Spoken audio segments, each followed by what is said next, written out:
அனைத்து நண்பர்களுக்கும் பிறைசூடன் சார்பாக அன்பான வணக்கங்கள். இந்த வீடியோ பிடித்திருந்தால் லைக் பண்ணுங்கள், ஷேர் பண்ணுங்கள், கமெண்ட் பண்ணுங்கள், மறக்காமல் சப்ஸ்கிரைப் பண்ணுங்கள்.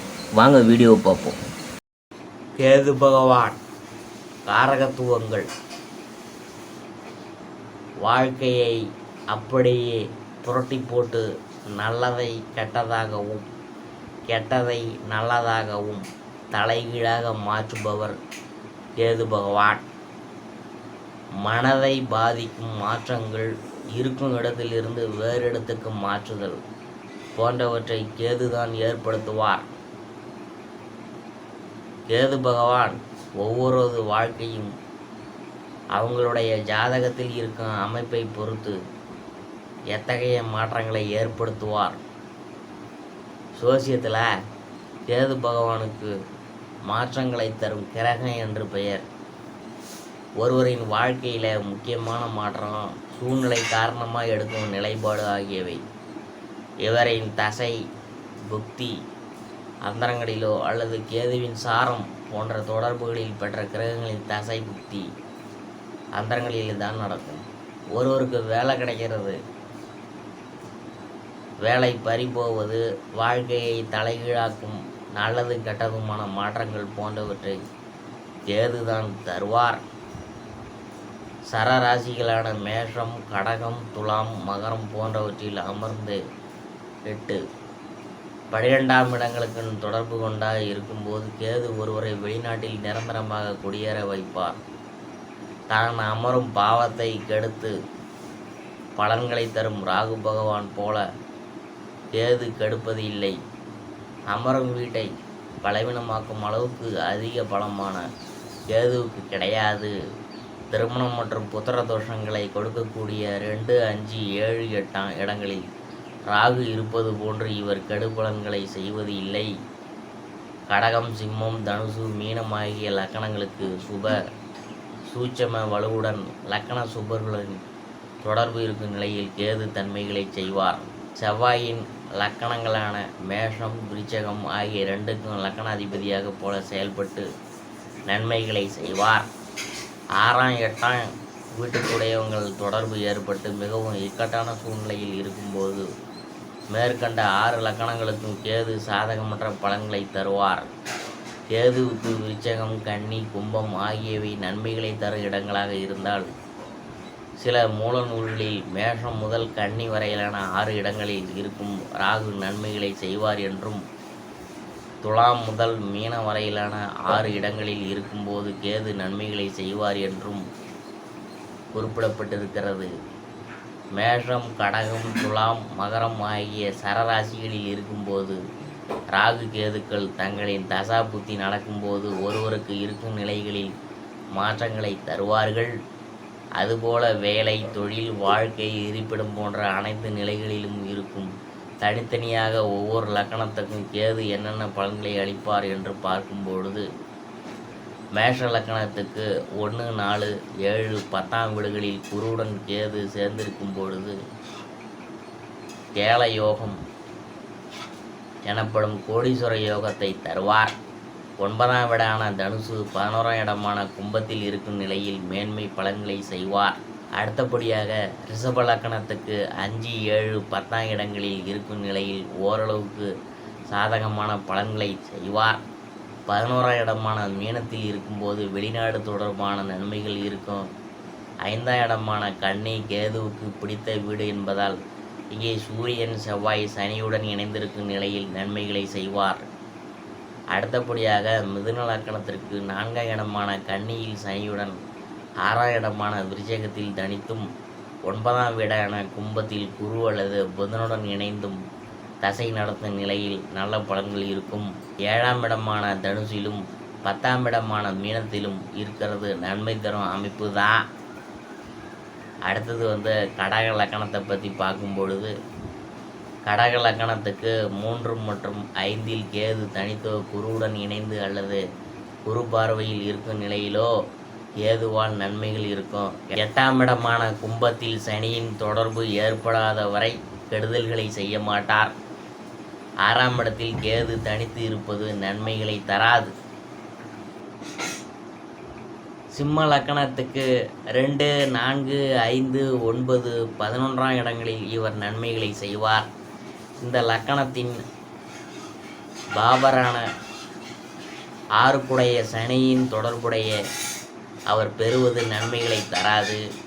சனியின் தொடர்பை பெற்ற கேது தசை புத்தி நடக்கும்போது சனியின் பலன்களான கடன் போன்றவற்றை தனது தசை புத்திகளில் கேது தருவார். அடுத்தது கன்னி லக்கணத்தை பற்றி பார்க்கும்பொழுது லக்கணம் 3, 5, 6, 9, 10, 12 ஆகிய இடங்களில் இருக்கும் இவர் நன்மைகளை செய்வார். 11, 12ஆம் வீட்டில் இருக்கும் கேது அந்த வீட்டு அதிபதிகளான சூரியன் சந்திரர்களின் நிலையை பொறுத்து தனது தசை புத்தியில் சாதகரை வெளிநாடு வெளிமாநிலம் போன்ற தூரமான இடங்களுக்கு அனுப்பி வைப்பார். துலாம் லக்கணத்தை பற்றி பார்க்கும்பொழுது 5, 9, 10, 12 ஆகிய பாவங்களில் கேது அமர நிலையில் நன்மைகள் இருக்கா. லக்கணத்தில் இருந்தால் கெடுதல்கள் இல்லை. 4ஆம் இட கேதுவால் நன்மைகள் உண்டு. 7, 8, 11இல் சாதகமான பலன்களை தரமாட்டார். அடுத்தபடியாக நான் பார்க்க போகிறது விருச்சிக லக்கணம். விருச்சிக லக்கணத்துக்கு 1, 11ஆம் வீடுகளில் அமர்ந்து குருவின் பார்வையை பெறும் நிலையில் கேதுவால் நன்மைகள் இருக்கும். 3, 4ஆம் இடங்களிலும் நன்மைகளை செய்வார். 5, 9ஆம் இடங்களில் குரு சந்திர செவ்வாயின் தொடர்புகளிலும் 10ஆம் இடத்தில் சூரியனும் தொடர்பு கொள்ளும்போது கேது சுபாராக செயல்படுவார். மற்ற இடங்களில் இருக்கும்போது சாதாரண பலன்களை அளிப்பார். தனுசு லக்கணத்துக்கு 12ஆம் இடத்தில் சுப சூட்சம வலுவுடன் இருந்தால் தனம் ஞானம் இரண்டையும் சாதகருக்கு தந்து முக்தியை அளிப்பார். 8இல் உச்சம் பெறும் குருவுடன் இணைவதும் நல்ல அமைப்புதான். 3ஆம் இடத்தில் அமர்ந்திருக்கும் கேதுவை குரு பார்ப்பது யோகமான நிலை. லக்கணம் 4, 10இல் நன்மைகளை தருவார். இவை தவிர்த்த பிற இடங்களில் சாதாரண பலன்களை கேது தருவார். மகர லக்கணத்துக்கு அதன் அதிபதி சனியுடன் இணையும் போது ஆன்மீக ரீதியிலான சுப பலன்களை செய்வார். லக்கணத்தில் இருக்கும்போது குரு சனியோடு தொடர்பு கொண்டால் சாதகர் ஆன்மீக தொடர்புள்ளவராகவும் பக்தி உணர்வு மிக்கவராகவும் இருப்பார். 2, 3, 5, 9, 10, 11 ஆகிய இடங்கள் ஒன்றில் இருக்கும் கேது நல்ல பலன்களை செய்வார். 4, 6, 7, 8 வீட்டில் உள்ள போது பெரிய நன்மைகளை செய்வது இல்லை. 7 மற்றும் 8ஆம் இடங்களில் இருக்கும்போது கேது வெளிநாட்டு தொடர்புகளை செய்வார். 12இல் அமரும்போது கேது வெளிநாடு ஆன்மீகம் ஞானம் தனம் ஆகிய பலன்களோடு முக்தி நிலையையும் அருள்வார். கும்ப லக்கணத்துக்கு லக்கணத்தில் இருக்கும் கேது ஆன்மீக உணர்வையும் நல்ல குணங்களையும் தருவார். 2, 3, 4 ஆகிய வீடுகளில் ஏதாவது ஒன்றில் இருப்பதும் யோகமே. 5இல் இருக்கும்போது ஆண் வாரிசு தோஷம் உண்டாகலாம். 6ஆம் இடத்தில் இருக்கும்போது வெளிநாடு வெளிமாநிலங்களில் வேலை செய்ய வைப்பார். 7ஆம் இடத்தில் இருக்கும்போது மன வாழ்க்கையும் தாமதமாகலாம். 8ஆம் இடத்தில் இருக்கும்போது ஜாதகரை பிறந்த இடத்தை விட்டு தொலைதூர இடங்களுக்கு அனுப்புவார். 9, 10, 11, 12 போன்ற வீடுகள் ஒன்றில் இருக்கும்போது நன்மைகளை ஏற்படுத்துவார். அடுத்தது மீன லக்கணம். மீன லக்கணத்துக்கு லக்கணத்தில் இருக்கும்போது கேது சனியின் தொடர்பு கிடைத்தால் ஆன்மீக எண்ணங்களை தருவார். 3, 4, 6, 8, 7 ஆகிய இடங்களில் நல்ல பலன்கள் இருக்காது. மேற்கண்ட இடங்களில் குருவின் இணைவு அல்லது பார்வை இருக்கும் பட்சத்தில் கெடுதல்கள் செய்ய மாட்டார். 2, 5, 9, 10, 11, 12 ஆகிய இடங்களில் இருந்தால் நன்மைகள் கிடைக்கும். கேது பகவான் சூரியனை ஒரு முறை சுற்றி வர 18.5 ஆண்டுகள் எடுத்துக்கொள்ளும். ராகுக்கு போல் கேதுவுக்கும் சொந்த வீடு கிடையாது. தான் அமர்ந்த வீட்டையே சொந்த வீடாக எடுத்துக்கொள்வார். ராகு உள்ள பண்புகள் அனைத்தும் கேதுவுக்கும் பொருந்தும். பாட்டியார் மாந்திரீகம் ஞானம் மோட்சம் விநாயகர் வழிபாடு விரக்தி அடைதல் புண்ணியஸ்தல யாத்திரை ஞானிகளுடைய தரிசனம் ஆகியவற்றிற்கு கேது காரணமாகிறார். இவருக்கு ஞானகாரகன் என்று பெயர்.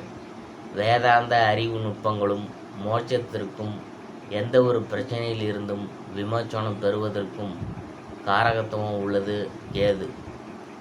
எளிமை கடுமை ரெண்டுக்கும் உடையதும் உலக பந்தங்களில் இருந்து விடுபட வைப்பதும் கேதுவே. கேதுவை போல கெடுப்பவனும் இல்லை என்பது ஜோதிட பழமொழி. படிப்பில் முன்னேற, குடும்ப விருத்தி பெற இவரிடம் வேண்டிக் கொள்ளலாம். ஜாதக ரீதியாக நாகதோஷம் உள்ளவர்கள் முதலில் நாகநாதனையும் பின் கேதுவையும் வழிபட வேண்டும். கேதுவுக்குரிய செவ்வரளி மலர் வைத்து கொள்ளு சாத நைவேத்தியம் படைத்து 7 தீபம் ஏற்றி வணங்குவது விசேஷம். தொழில் வியாபாரம் சிறக்க, தம்பதியர் ஒற்றுமையுடன் இருக்க, ஆயுள் அதிகரிக்க, குடும்பத்தில் ஐஸ்வர்யம் நிலைக்க, தலைமுறை சிறக்க நாகநாதரையும் கேது பகவானையும் வழிபடலாம். ஜாதகத்தில் கேது தசாபுத்தி நடப்பவர்கள் ஜென்ம நட்சத்திரத்தில் பாலாபிஷேகம் செய்து வழிபடலாம். தேவர்களும் அசுரர்களும் அமுதம் பெற பார்க்கடலை கடைந்தபோது வாசுகி என்ற நாகத்தை கயிறாக பயன்படுத்தினார்.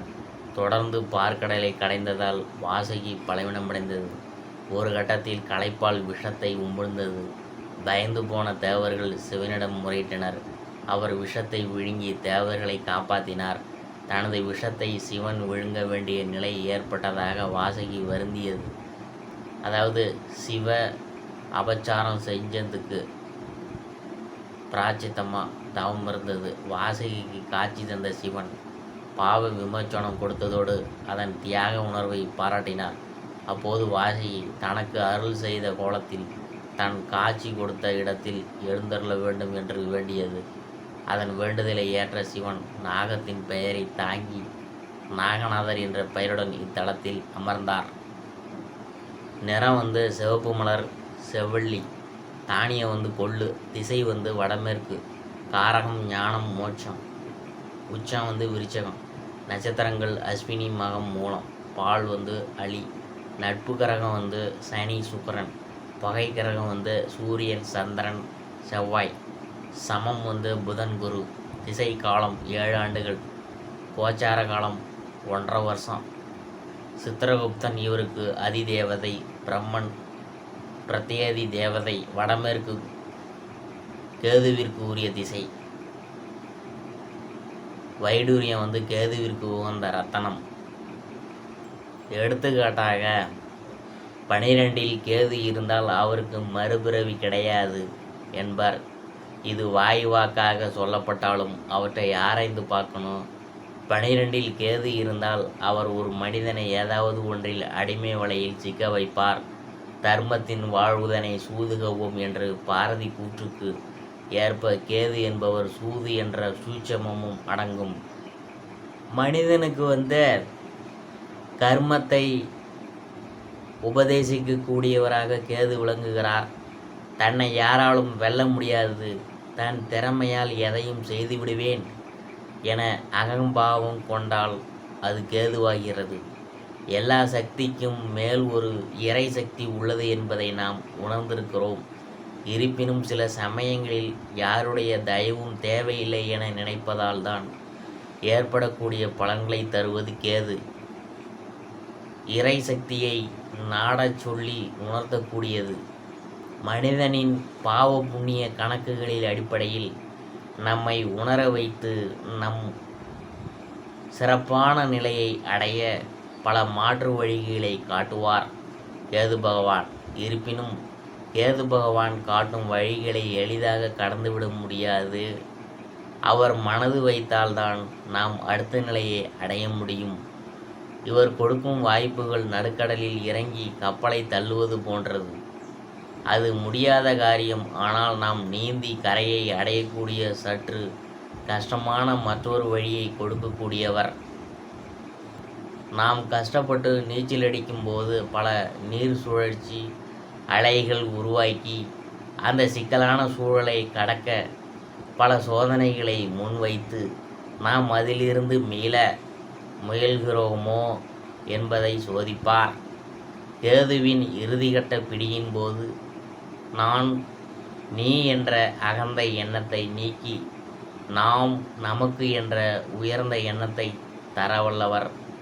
நமக்கு மேல் ஒரு சக்தி உள்ளது என்பதை உணர வைக்கக்கூடியவர். அந்த சக்தியை நாம் ஆராயாமல் இந்த உலகத்தில் நாம் வாழ முடியாது. அதனால்தான் தெய்வ சக்தியை நாம் நம்ப வேண்டும். எந்த சூழ்நிலையிலும் ஒரு தேடல் இருக்க வேண்டும் என உணர வைப்பவர் கேது பகவான்.